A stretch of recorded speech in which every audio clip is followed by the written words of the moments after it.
Salut à tous et bienvenue dans Talk Night. Aujourd'hui, mesdames et messieurs, je reçois The Super Heroes. Mon anglais est aussi pourri, mesdames et messieurs.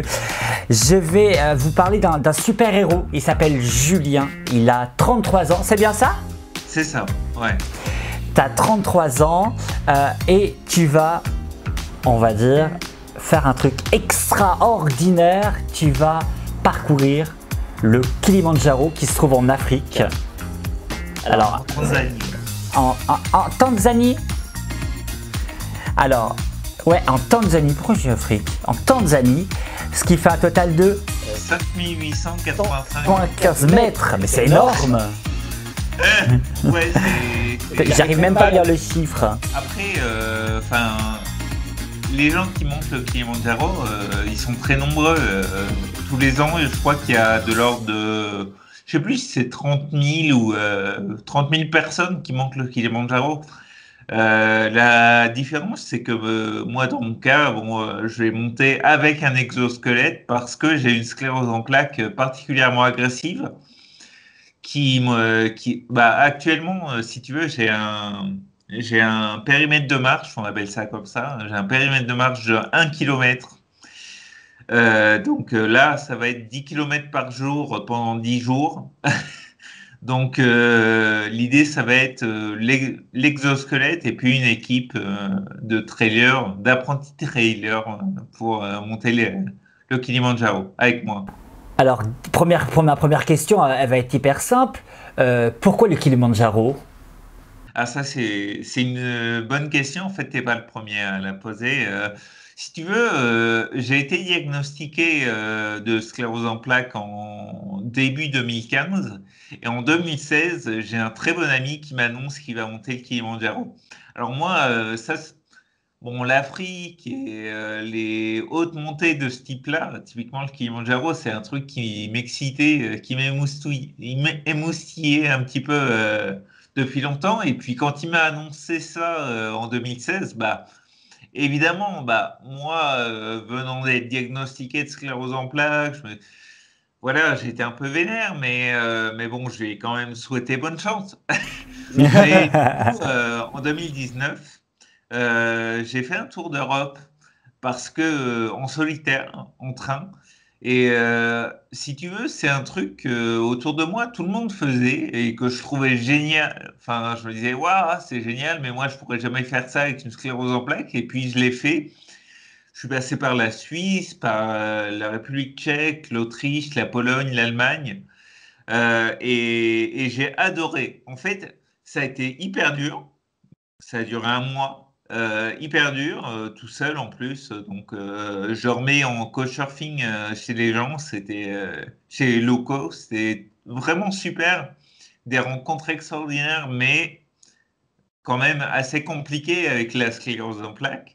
Et quand je suis rentré en septembre, donc c'était septembre 2019, j'en parle à Guillaume Molinier, le directeur de la Ligue française contre la sclérose en plaques, qui est un bon ami.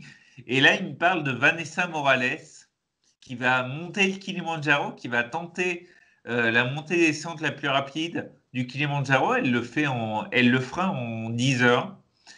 Mais elle l'a fait pour la Ligue française contre la sclérose en plaques. Donc là, il me parle de ça. Là, il voit que j'ai des petites étoiles qui commencent à pétiller. T'as les étoiles dans là. les yeux. Et il me sort, non mais attends, tu vas quand même pas nous sortir un Kilimandjaro. Et là, évidemment, écoute, pourquoi pas. C'est une question qui se pose. Ouais, et puis un mois après, je descends à Lyon parce que à ce moment-là, je déménageais. J'entends parler de l'exosquelette, je parle de tout ça à une équipe d'amis et on commence à créer le projet et à définir un plan pour ce qui est de la montée. Et ça s'est très bien passé finalement. Et aujourd'hui, je pense qu'on sera prêt pour mi-août, puisque c'est à ce moment-là qu'on veut monter. Mais ça arrive très vite, mi-août, donc finalement c'est dans même pas 6 mois. Comment tu te prépares mentalement? Alors mentalement, je pense que ça, j'en ai pas la peine. Je suis déjà complètement taré de base, donc rajouter un petit truc comme ça, c'est pas très grave, c'est pas problématique. Physiquement, par contre, c'est plus difficile. Bah, évidemment, j'ai deux problèmes avant tout à régler. C'est effectivement la fatigue physique et la fatigue neurologique liée à l'équilibre. La fatigue physique, ça, je compte sur mon exosquelette, ça on pourra en parler. Bien Et sûr. puis la fatigue neurologique qui est liée à l'équilibre, on l'a à peu près gérée grâce à une barre que mon équipe, donc une personne devant et une personne derrière moi, vont tenir sur le côté gauche. Ça va être comme une main courante qui va glisser avec, en même temps que moi le long du Kilimandjaro. Et ça m'empêche de perdre l'équilibre. En tout cas, ça diminue cette fatigue-là énormément. Donc voilà, on va gérer un peu les deux. Ça, c'est la préparation. Et donc, tu disais tout de suite, c'est vrai qu'il y aura un exosquelette. Alors, cet appareil, on le connaît très peu. On entend déjà parler de cet outil. Concrètement, c'est quoi? Alors concrètement, c'est un dispositif robotique qui s'ajuste sur les jambes uniquement. C'est pour ça qu'on appelle ça plutôt un dermosquelette, enfin plus qu'un exosquelette, parce que exosquelette, on a tendance à penser au truc intégral avec une puce dans le cerveau, pas ce genre de Un truc. peu à la matrice, quoi, hein, un Ouais, truc c'est comme un ça, peu ça. hein. Mais là, c'est juste un dispositif qu'on met autour des jambes. Et en fait, il est pourvu d'une forme d'intelligence artificielle qui va lire le mouvement. Donc, on commence un mouvement et il va le continuer pour nous. Et ça coûte énormément cher. Ouais, je viens de mettre un message sur Facebook, sur mon compte Kilisep. Et effectivement, ça coûte, je dirais pas un bras, juste un demi-bras. Mais Alors, c'est cher, ouais, c'est très cher actuellement. Le truc, c'est que fondamentalement, le problème, c'est qu'il n'y a pas de concurrence. C'est un marché où il n'y a aucune concurrence.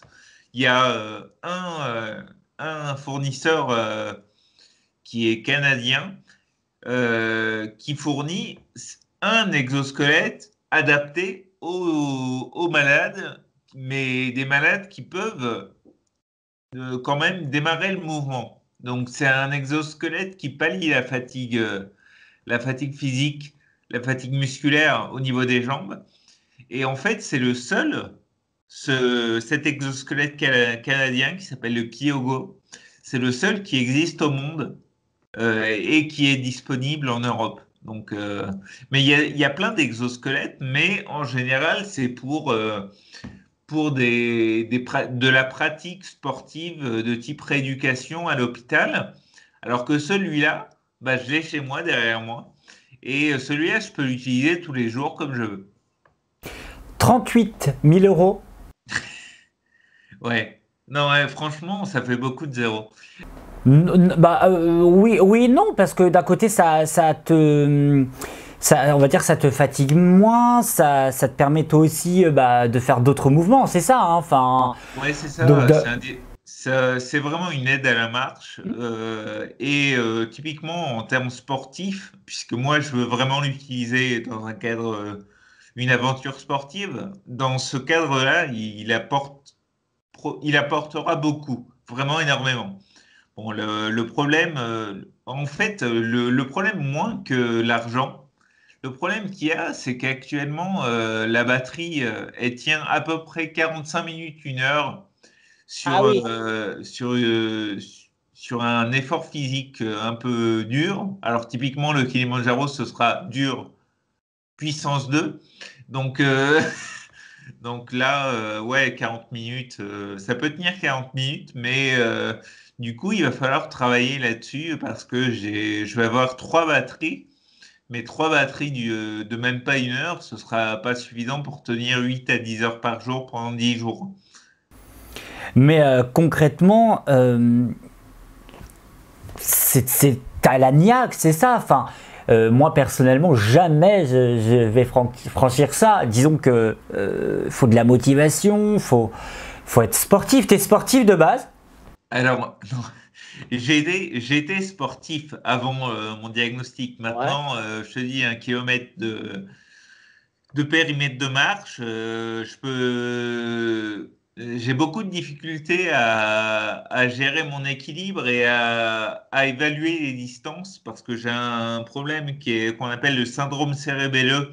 Et chez moi, ça se traduit par vraiment des troubles de l'équilibre et troubles de la distanciation, d'évaluation de la distance. Donc, typiquement, tout ce qui est sport à plusieurs, c'est pas possible.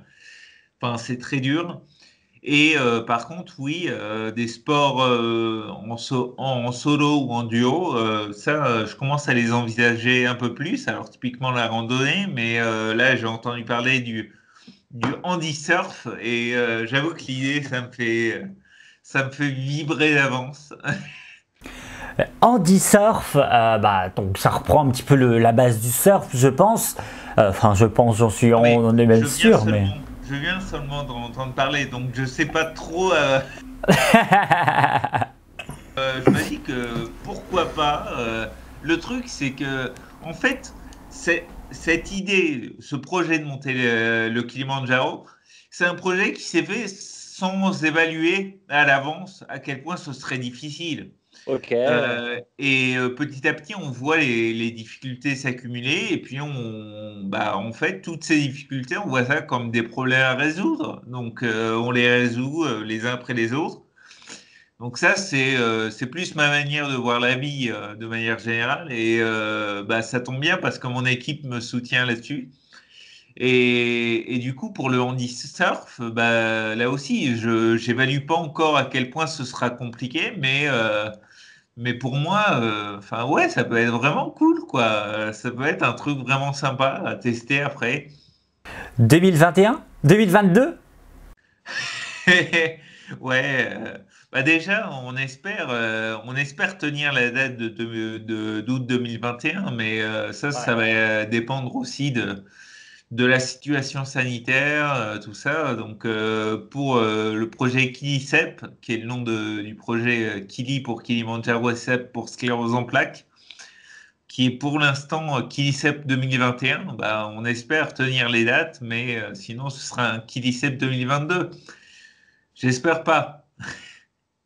Ouais, disons que c'est bien de le faire maintenant, quoi. Enfin, Ouais, t'es à la niaque, tu vois, parce que si tu repousses à 1 an, enfin, au bout d'un moment, enfin, c'est ça. t'auras Non, et pas puis une en manque de plus, motivation, la quoi. sclérose en plaques, c'est une maladie neurodégénérescente. Du coup, ça donne l'idée que l'avenir peut pas être meilleur et potentiellement pire que le présent. D'un point de vue physique, d'un point de vue de l'équilibre, d'un point de vue des problèmes sphinctériens, des problèmes digestifs, etc. Ça peut être vraiment tout.